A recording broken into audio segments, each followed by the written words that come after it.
Welcome to the Energy Sovereignty Project and our close for week 2 of month 4. It's been an interesting week, excellent week for demonstrating what our theme is for this time of year, and that is energy transfer. Around this time of year where we get a decent number of good days and then 2, 3, sometimes 4 cloudy days, rainy days in April. It's a good opportunity to really see how the system can stretch its legs. And it's in this time of year that having that much excess capacity really comes into its own. And again, this is one of those things where you can theorize all you want. And when I was putting the system together, I felt that this was going to be the case. In looking at the past performance of last year, and again in earlier videos we've gone over that where we showed what we thought we could expect this year given given past performance and what we thought our power consumption was going to be and all of that. But it's quite another to actually then put it into practice and then say, okay, well, what do you really get? And it's been a lot of fun. It's been a lot of fun. This past week, we'll go into the studio and run some numbers. We've managed to maintain being able to drive off of nothing but sunlight, even though we had a few cloudy days here and there. And we even got into a situation yesterday where, or day before yesterday, where we had a sunny day coming up, and the system was already relatively charged up, and I had a trip to make with the vehicle. And I thought, okay, so since we have a good sunny day, let's go ahead and try depleting the battery. And so we wound up depleting the system. That's what you've seen in the quick topic where we completely depleted the system and then had it recover for the rainy day that we knew that we were going to have today. Today and tomorrow are going to be fairly rainy. And so then, again, that gives us a good opportunity to see how the larger system does. I don't do a lot of driving, only about 20 miles a day or so has been kind of my average, a little higher than that, I suppose, once you add in a few trips are here. So let's go ahead and call it 30. But still, that's not a lot of driving. That's going to be an interesting thing as the days get longer and as we start to get more and more production. Right now, we're looking at 50. Pretty close, getting close to 60 kilowatt hours of production on a sunny day. Once that hits 70, it's going to be interesting to try and see how much of that I can use before we actually just wind up having to start exporting to the grid. So with that, let's go ahead and head into the studio and we'll take a look at our numbers for week 2.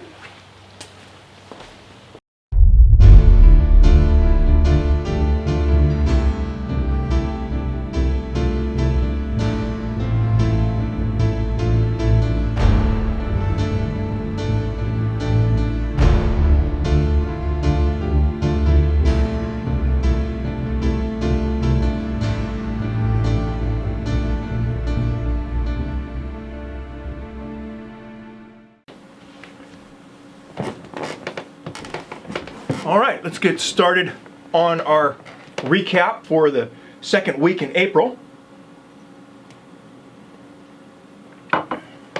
Instead of starting on the 8th, like we usually do, we're going to go ahead and start with the 7th for Terry. And Terry, as you'll recall, is our subscriber who was wondering how long it took for a vehicle to recover from a deep discharge. So here's the log information. Percentage of charge at first contribution, we got that 15% there. This is all, you'll remember this from last week. But the part I want to direct your attention to is in the notes section. And what you'll notice here is that the vehicle is sitting at 5%. And so this is where our clock starts. So you can see by the end of that day, even with 20 miles driven, that the car was charged to 24%. And now let's go ahead and start on the 8th. Here's the log entry. Charge at first contribution, 23%. Pretty standard stuff there. Solar day percentage was 59% before we started to charge the vehicle. Then we ended at 36. Good production, 41.3 kilowatts, 15 kilowatt hours were used to put to the vehicle. And again, with 20 miles of driving, we'll bring up the notes section here. And so we were able to put 15 kilowatt hours into the vehicle, and that brought the days total in the vehicle at 35%, even though we had put a few miles on the car. And I'd hoped to give you some more information from Tesla by this point regarding that dropout that we had that lasted for 10 minutes. Again, that was why the 8th was listed as a maintenance day. But the nearest that we can figure out is that it was a software push that caused it. And Tesla said they'd look into it, and I take them at their word on that. It's one of those things I think that they can solve pretty easily. And here we have the 9th. First contribution at 23%. Wound up putting 20 miles on the car. It was a sunny day, zombie apocalypse mode. Excellent grid production for the day. Forecast also tells us that we're going to have plenty of sunny weather ahead, so there's no concerns really about depleting the system. And then here we have the notes for that day. 30 kilowatt hours to the vehicle. Start and stop times there. And the vehicle is recovering towards that full charge. We're not quite there yet. Wound up ending with 62% in the vehicle, still creeping up. And then here we have the 10th. Partly cloudy, but a decent production nonetheless. 57.2 kilowatt hours, quite considerable. Starting the day at 22% on the system, peaking about 74, and then we put a charge to the vehicle to bring the entire system down to 42.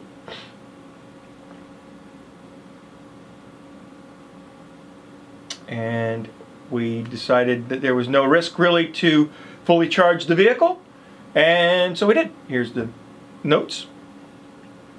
27 kilowatt hours to the vehicle, brought it up to 90%. So there's your answer, Terry. 4 days. 4 days, since each of those days were approximately also 20 miles of driving, it allows us kind of to tease out and guess what our average total miles would be possible for this time of year. And obviously the way we kind of derive that is you take 200 miles divided by the 4 days that it took to replenish the vehicle, and that, you know, roughly obviously 50 miles or so. And then you tack on 1 day at that average 20 mile additive that we have on there. And what we come up with is that around this time of year, we're capable of doing approximately 70 miles a day in driving in excess of what we're producing to run the home. Now remember, that's an aggregate average though, and it doesn't really represent what one could actually do without touching the grid at all. It's likely that this would represent a situation where it's better to look at it as a reduction of your total pay out of pocket if you have an electric vehicle. And that'll all depend on your family. You know, if you don't do all that much driving and your consumption looks like mine, well, then you obviously see what you'll wind up with.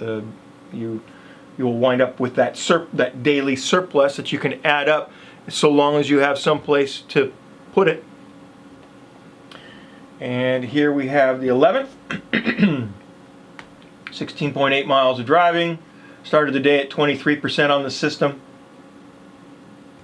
It's a cloudy day, overcast day, so we were able to produce 36 kilowatt hours.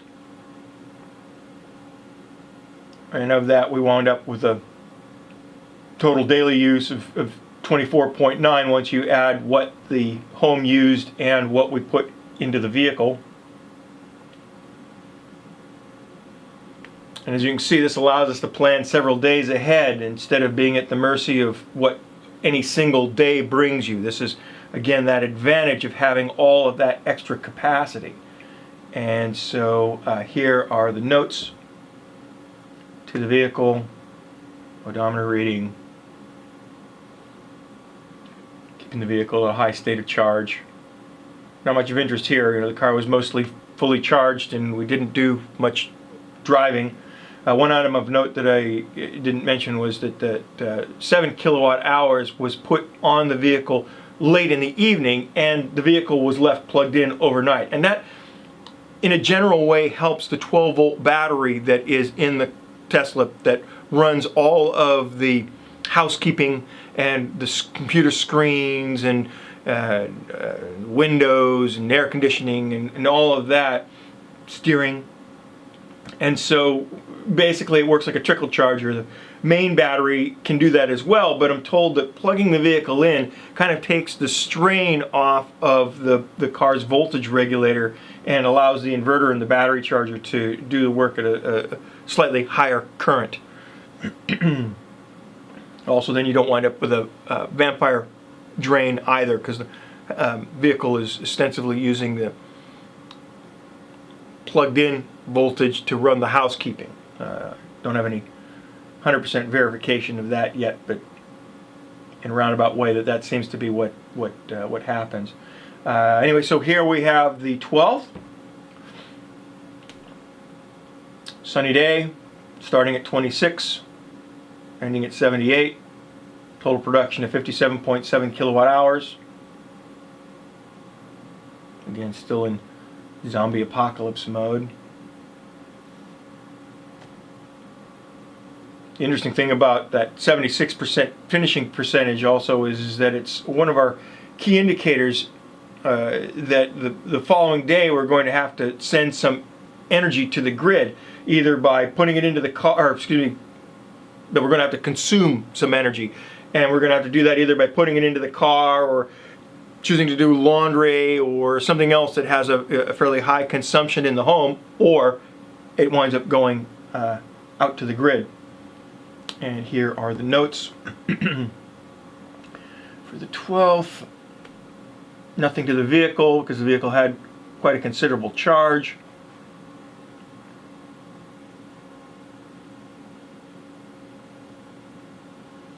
After I put the car on the charger, it wasn't actually on this day, but after midnight. And then I also left the car on the charger. And so basically the way that we're having it shown here with zero charge to the car is just for clarity, because the charge began after midnight, and so it'll wind up appearing on the 13th, which we have here. Decent day of driving, 173 miles. Went to see a good friend of mine for dinner. Percentage at first solar contribution was 51. Total solar day ended at 83. Total daily production for the 24 hours, 53.4. Pretty good production. The home usage, you see that heavy charge to top the vehicle off to do the driving that day. And then the notes to the vehicle. We actually had two numbers to the vehicle there now, because again, one was done in the early morning to top the vehicle off, and then after you return from a long trip, you don't want to leave the vehicle set with a greatly depleted battery. Two reasons. Obviously, the first is I might need the car, and the second is that you risk damaging the battery if you leave it at a depleted state for too long and too often. So we bumped a little into the vehicle after we arrived home. And so then here you have April 14th. Now, here's something interesting. You'll note that we started at 0. Well, what happened? We were doing fine. Well, again, after I returned from the trip with the vehicle in a depleted state, I thought to myself, this is a really good opportunity to do a fun little experiment on a Sunday when I don't have to go anywhere. And we had some freeboard in the car, so I decided to do a depletion test of the system, where what I would do is I would fully deplete it to see a couple of things. What would the system do? How long would it take to recover? But let's go ahead and watch some video clips of me doing just that.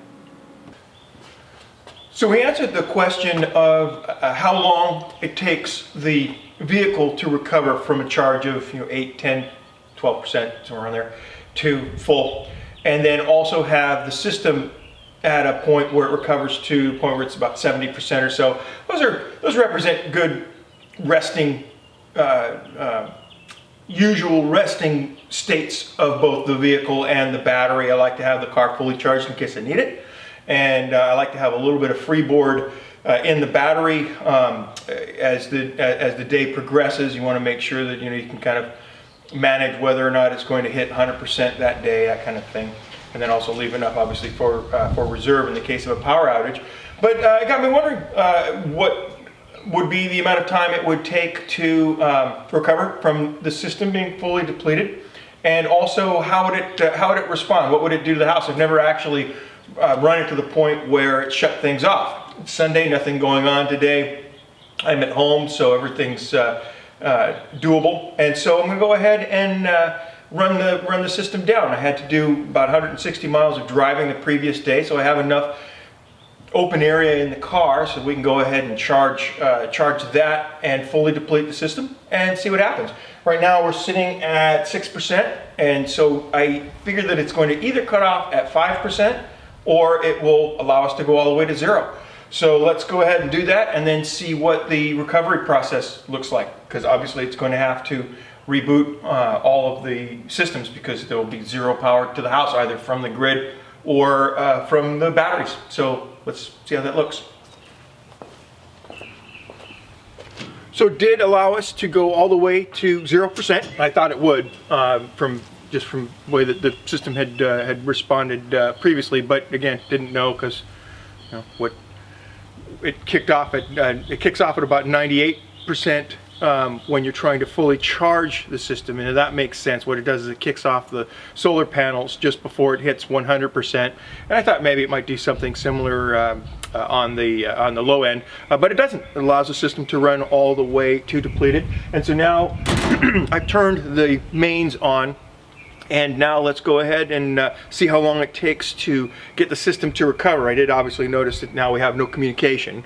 That obviously makes sense. There's no power to the home. So let's see how long it takes to recover.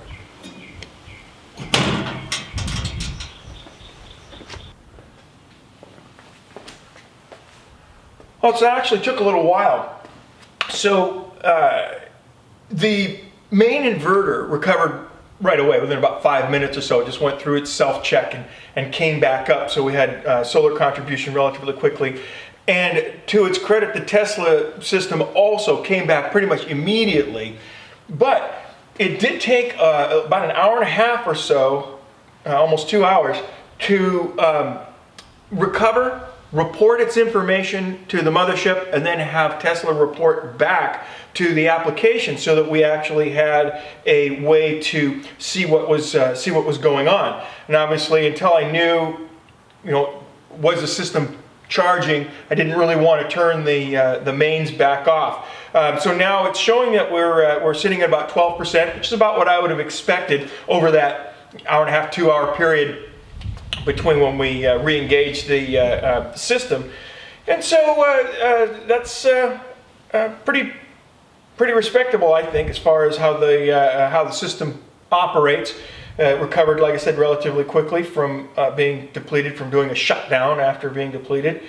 And let's go over to the studio, and then we can finish up with some numbers. So there you go. As you can see from that short segment, the 0% start of our first solar contribution is explained there for you. You can also see that with the 51.3 kilowatts of solar production, we managed to put 39.7 kilowatts into the kilowatt hours into the power walls themselves.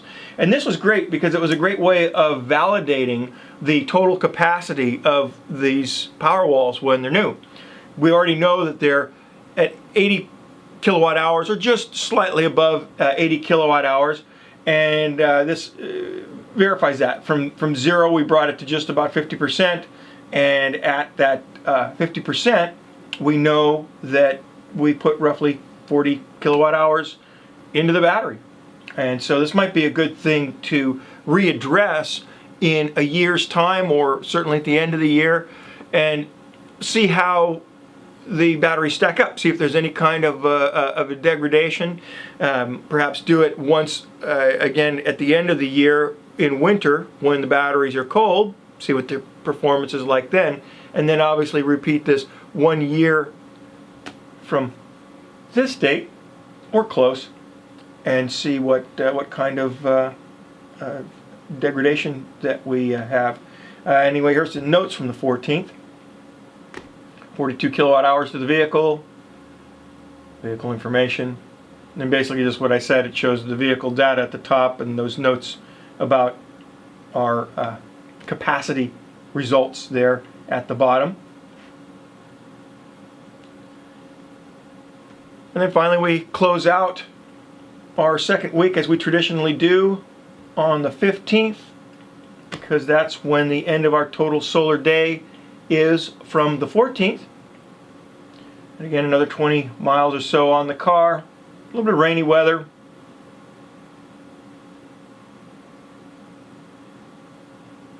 Grid still disconnected. And here's the notes from 15th. Nothing to the car. Kind of prepping ourselves for that rainy day. We had plenty of charge in the vehicle. That was not an issue. Pretty basic stuff, other than the fact that we made the decision not to charge the car.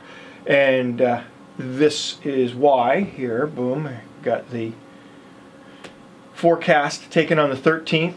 The 15th is shown at an 84% cloud cover with recovery for the rest of the week. And so, car had plenty of charge in it. We didn't need it. Don't use it. And this sets us up for the next week as we close out our second week in April. Thanks for tuning in here. And again, like I usually say, if this is the first video that you happen to have stumbled on, feel free to catch up and like and subscribe if this is the kind of thing that you're into. And as usual, good luck with your own systems. Feel free to leave a comment in the comment section if you have something that you'd personally like to see, some specific test, or if you notice something that we missed or something that we potentially got wrong. We welcome that as well. And we'll see you next week.